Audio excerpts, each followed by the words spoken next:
અને ગુજરાતમાં રાજ્યસભાની 4 બેઠકની ચૂંટણી પર મોટા સમાચાર। ગુજરાતની તમામ બેઠક ભાજપના ફાળે જશે। રાજ્યસભાના કોંગ્રેસના 1 અને ભાજપના 3 સભ્યોનો કાર્યકાળ પૂર્ણ થઈ રહ્યો છે, ત્યારે વિધાનસભાની ચૂંટણીને ધ્યાને રાખી જાતિગત સમીકરણોને આધારે ભાજપ ઉમેદવારો ઉતારશે।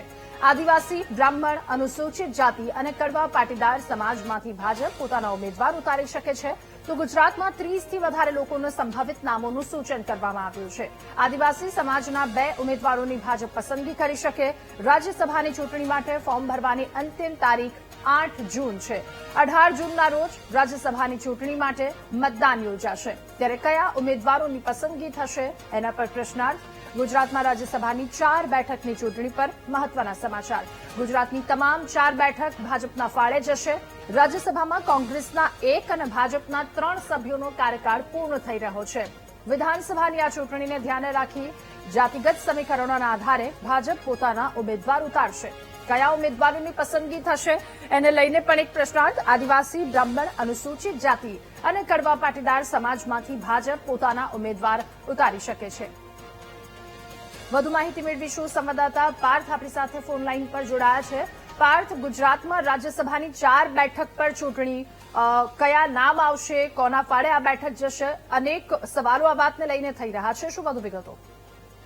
જી દાદા, ગુજરાતમાં 4 રાજ્યસભાની બેઠકો ખાલી થઈ રહી છે અને તેનું સત્તાવાર રીતે નોટિફિકેશન પણ બહાર પડી ગયું છે અને સોમવારે એટલે કે 8 જૂનના રોજ ફોર્મ ભરવાનો અંતિમ દિવસ છે। ત્યારે મહત્વની વાત કરવામાં આવે તો 4 જે બેઠકો ખાલી થઈ રહી છે તેમાં ભાજપ પક્ષ દ્વારા, ગુજરાત ભાજપ દ્વારા 30થી વધુ નામો અત્યારે શોર્ટલિસ્ટ કરવામાં આવ્યા છે અને દિલ્હી મોકલવામાં આવે છે અને દિલ્હીથી આ સત્તાવાર રીતે નામની જાહેરાત થવાની છે। ત્યારે મહત્વની વાત કરવામાં આવે તો જાતિગત સમીકરણના આધારે આ 4 બેઠકોની ફાળવણી કરવામાં આવશે। વર્ષ 2027 વિધાનસભાની ચૂંટણીને પણ ધ્યાનમાં રાખીને આ ઉમેદવારોની જાહેરાત કરવામાં આવશે। જ્યાં સુધી વીટીવી તરફ જે વીટીવીને જે એક્સક્લુઝિવ માહિતી મળી છે તો આદિવાસી જે બેલ્ટ છે તે આદિવાસી બેલ્ટને ભાજપ તરફ વાળવા માટે આદિવાસી સમાજમાં વધુમાં વધુ 2 ટિકિટ ફાળવણીની વાત કરવામાં આવી રહી છે। અત્યારે વાત સામે આવી રહી છે અને બાકીની જે 2 બેઠક છે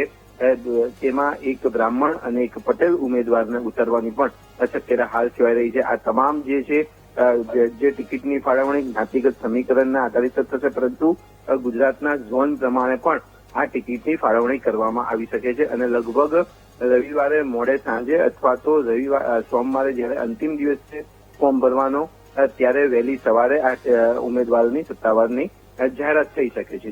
જી પાર્થ, આભાર આપનો તમામ વિગતો સાથે જોડાવા બદલ।